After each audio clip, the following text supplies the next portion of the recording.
Did you know 60,000 agents have left the real estate industry? 60,000? Wow.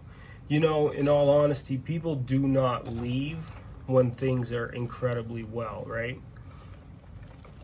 I think the highest number that we got to was 1.6 million. So if you're a realtor in the real estate business and you're trying not to leave, this is what I would do. This is the kind of business that it reminds me of like 2008, 2009 when we got into the business. Not that there, you know, at that time there wasn't a shortage of inventory. Now there's a shortage of inventory, shortage of pretty much everything, right? Everything's tough for most people.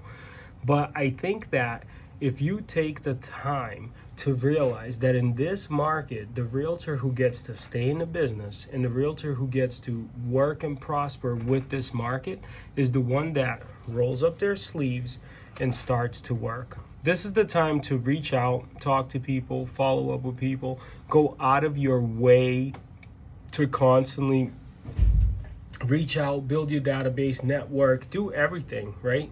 Become a better salesperson, different things like that. And if you continue to do that for the next 2 to 5 years, you will find yourself extremely happy and you won't have to leave the industry. And if you don't, it might get a little tough for you. So good luck. Good luck.